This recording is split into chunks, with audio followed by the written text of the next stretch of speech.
Ahead of the first face-to-face meeting between President Trump and Russian President Vladimir Putin in mid-August, media reported that Liu Jianchao, head of the CCP's International Liaison Department, was under investigation. So far, the Trump administration has been mediating to end the ongoing Russia-Ukraine war, with Trump personally acting as a bridge between Putin and Zelensky. After their historic summit in Alaska, Zelensky agreed in principle to such talks, but the Kremlin hinted that no such meetings would take place for now. Putin's fluctuating attitude means there has been no progress in Russia-Ukraine peace talks. It's unclear what negative role Xi Jinping, the CCP leader, might have played in the situation.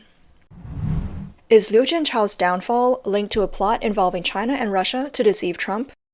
Professor Yuan Hongbing, who lives in Australia and often exposes insider information about the CCP's high-level activities, told the media that during the August 5th meeting between the two presidents, Putin said something almost like flattery before leaving. Putin told Trump that if Trump had been president at the time, the Russia-Ukraine war would not have happened. Shortly afterward, Trump revealed that Xi Jinping had also told him that as long as he's still president, Xi Jinping would not invade Taiwan by force. Yuan Hongbing stated that the statements from both Putin and Xi Jinping are suspicious. These two dictators, who claim to have an unlimited friendship, were exchanging flattering words to Trump, hiding some major political conspiracy. It's hard to believe that dictators like Xi Jinping and Putin would abandon their expansion strategies just because of who is or isn't president of the United States. Yuan Hongbing added that the international community is aware of the special alliance between the CCP and Russia, and the inside story is shocking. He referred to sources within the CCP system, who said that Liu Jianchao's investigation is directly connected to a major political conspiracy involving Xi Jinping and Putin to deceive Trump. Reuters, citing sources familiar with the matter, reported on August 11th that Liu Jianchao, aged 61, was taken for questioning after returning from a trip to Singapore, South Africa, and Algeria. He was taken on July 30th. His residence was also searched in early August. The Wall Street Journal had earlier reported similar news on August 9th. The International Liaison Department primarily handles political party diplomacy, with responsibilities falling between the CCP's Ministry of Foreign Affairs and the United Workfront Department. Although the government has not confirmed the investigation of Liu Jianchao, his activities on the CCP's International Liaison Department website stopped at the end of July. According to the CCP's recent practice of removing high-ranking officials, officials who mysteriously disappear are usually under control, but the news may not be officially released or may never be released. Regarding the reason for Liu's fall, analysts believe that, like other fallen officials, it could be related to corruption, lifestyle issues, or leaking confidential information. According to Yuan Hongbing, the CCP's International Liaison Department has long been deeply infiltrating Social Democratic, Labor, and other left-wing parties around the world. After Trump won a second term as U.S. president, a research officer submitted a secret report to the CCP Politburo, outlining strategies for conducting United Workfront on Trump. The report stated that based on past experience with Western political parties, using money and sexual temptation is usually very effective. If the stakes are high enough that the target feels embarrassed to refuse, United Front work will almost always succeed. However, the report noted that for Donald Trump, money would not be enough to influence his decisions on U.S. national policy. Being over 70, his interest in women was also considered limited. The report concluded that the one thing that could strongly tempt Trump was reputation. It suggested that in Western politics and academia, the Nobel Peace Prize is a hugely prestigious recognition and could be the most likely way to motivate Trump. By crafting a sophisticated United Front strategy that stoked Trump's desire for the Nobel, it could potentially lead him to change U.S. policy and even offer the most realistic way to get him to make concessions on Taiwan. Yuan Hongbing said that Liu Jianchao's sudden investigation is directly connected to the secret report. He explained that corruption is rampant in the CCP, and Liu was no exception. Since Xi Jinping monopolized top power for 13 years, he has often confiscated the wealth of officials under the guise of punishing corruption, using it as a source of funds for military expansion. This has left CCP officials in constant fear for their safety. After former minister Qin Gang ran into trouble, Wang Yi temporarily resumed the role of foreign minister. Wang Yi is now 75, and there was earlier speculation that Xi Jinping intended to promote Liu Jianchao to foreign minister. Yuan said that Liu was in the process of being promoted, but felt threatened by political rivals in Wang Yi's faction, who planned to expose his alleged corruption and sexual misconduct. To protect himself, Liu reportedly tried to strike a deal with a major foreign power, offering a series of CCP secret documents, including the report outlining the plan to use the Nobel Peace Prize to entice Trump into concessions on Taiwan. This would have provided Liu a potential escape route if he faced political purges. However, Liu's movements were already fully monitored by CCP secret police. One of his female secretaries was allegedly a member of Xi Jinping's surveillance network. Before Liu could act on his plan, he was captured and placed under house arrest. Rumors in Beijing say that after his arrest, Liu claimed he was framed by Wang Yi's faction and refused to confess. He also accused his female secretary of having an affair with Wang Yi. Chinese expert Liu Jianchao said that according to Yuan Hongbing's reporting, a major foreign power in question may have been the United States. Trump, once aware of Beijing's secret plan, would not have been foolish enough to pursue the Nobel Peace Prize. Yuan Hongbing also said he believes Trump will prove himself wise and cannot be deceived by two dictators. However, the current push to nominate Trump for the Nobel Peace Prize comes from others, and it's not clear that the CCP is behind it. In the past 3 months, leaders from 3 different countries have written to the Nobel Committee, nominating President Trump as a candidate for the 2026 Nobel Peace Prize. On June 21st, Pakistan announced it was nominating Trump. This is because Trump's strong diplomatic engagement with Islamabad and New Delhi led to a ceasefire between India and Pakistan, preventing a wider conflict between the two nuclear powers. The India-Pakistan conflict has deep historical roots. In the most recent tensions, Pakistan had a temporary disadvantage, but India's overall power far exceeds Pakistan's. Indian Prime Minister Narendra Modi would not easily accept defeat, so Trump's role in securing the ceasefire prevented further escalation. On July 10th, Israeli Prime Minister Benjamin Netanyahu announced that he had written to the Nobel Committee to nominate Trump for the Nobel Peace Prize.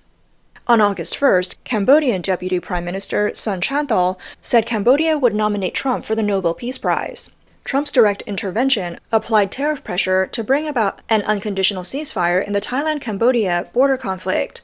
Since Thailand held a clear advantage in the conflict, Cambodia could not push back, and Trump's mediation earned Cambodia's sincere thanks.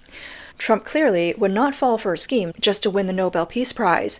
He has warned that if the Russia-Ukraine peace talks fail and Putin does not agree to a ceasefire, it could trigger an economic war. The U.S. might consider sanctioning Russia or even withdraw from mediation altogether. Yuan Hongbing said, however, that the chance of Trump successfully using a Russia-Ukraine ceasefire to weaken the Russia-CCP alliance is very low. The key reason is that Putin's national strategy aims to restore Russia's former Soviet territories. Before Putin invaded Ukraine, Xi Jinping reportedly reached a secret agreement to support Russia in regaining these European territories, including the 3 Baltic states. In Central Asia, former Soviet republics would be jointly managed by China and Russia, according to the secret pact between Xi Jinping and Vladimir Putin. Yuan said that based on U.S. national interests, Trump would never support or fulfill all of Putin's territorial demands in Europe. But if Trump helped Putin impose humiliating ceasefire terms on Ukraine, it would severely damage U.S.-Europe trust and reveal divisions within NATO. Dividing the U.S. from Europe and weakening NATO alliances is exactly what Putin seeks as part of his broader national security strategy. 3 diplomats caught in pro-Russia versus pro-U.S. power struggle. Since the start of the Russia-Ukraine war, 3 consecutive Chinese foreign ministers or top candidates for the post have run into trouble. The latest to fall is Liu Jianchao, head of the CCP's United Front Work Department.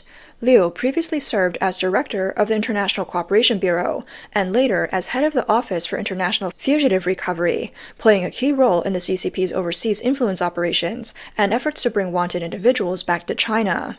After becoming minister of the United Front Work Department, Liu frequently traveled across Europe and the U.S., expanding CCP influence in these regions. As previously noted, Liu Jianchao was widely expected to succeed Wang Yi as foreign minister. Observers often compare him to former foreign minister Qin Gang, who also fell from favor. Both Qin and Liu are career diplomats who gained Xi Jinping's favor and were promoted to the 20th Central Committee. Both disappeared while serving as ministers. Qin's alleged wrongdoing was an extramarital affair, while according to Yuan Hongbing, Liu was reportedly extremely licentious. Liu's prominence as a candidate for foreign minister is said to have been tied to his U.S. visits.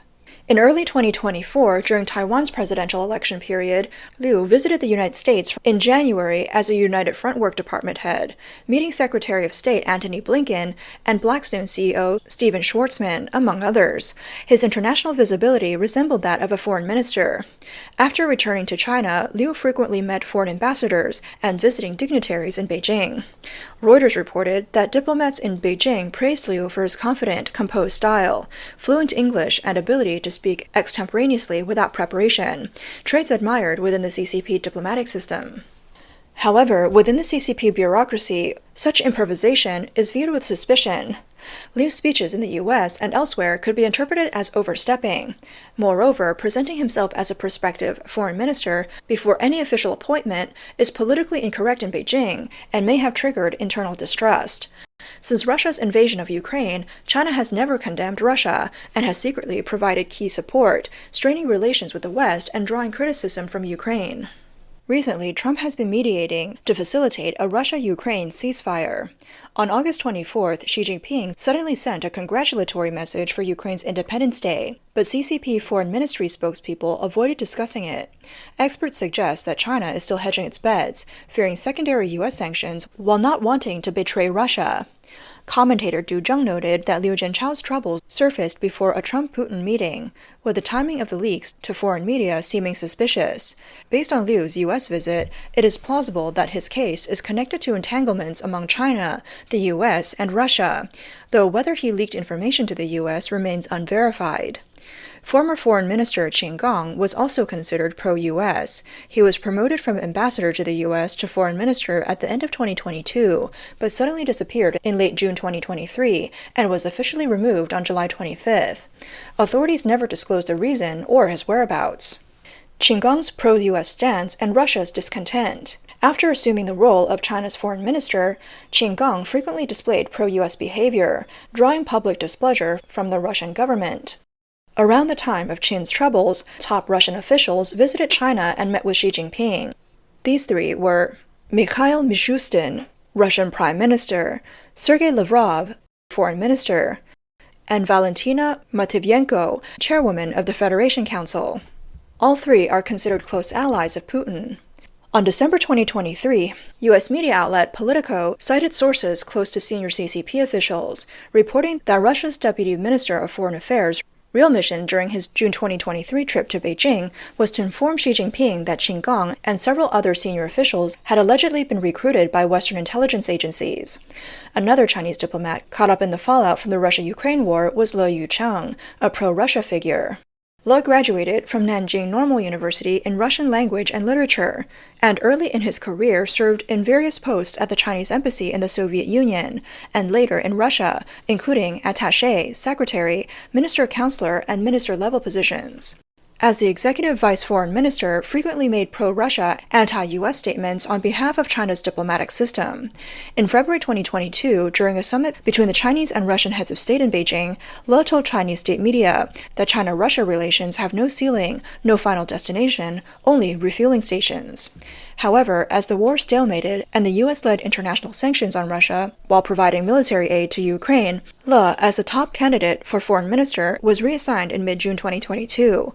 He was made deputy head of the National Radio and Television Administration. The Financial Times cited sources saying Liu's demotion was linked to Beijing's view that he had failed to obtain accurate intelligence on Russia's invasion of Ukraine. Many observers, however, believe the CCP deliberately fed this narrative to foreign media, aiming to conceal a secret agreement between Xi Jinping and Putin on Russia's invasion. Liu's earlier high-profile statement on the China-Russia relations may have been deemed a leak, making him a scapegoat for Beijing. On July 28, 2023, Liu Jianchao was officially removed from his post at the National Radio and Television Administration and quietly retired. Commentator Du Zheng concludes that the successive troubles of Liu Jianchao, Qin Gang, and later Liu Jianchao reflect the internal struggle within the CCP's diplomatic system. All three became casualties of the power dynamic between Russia, the US, and China.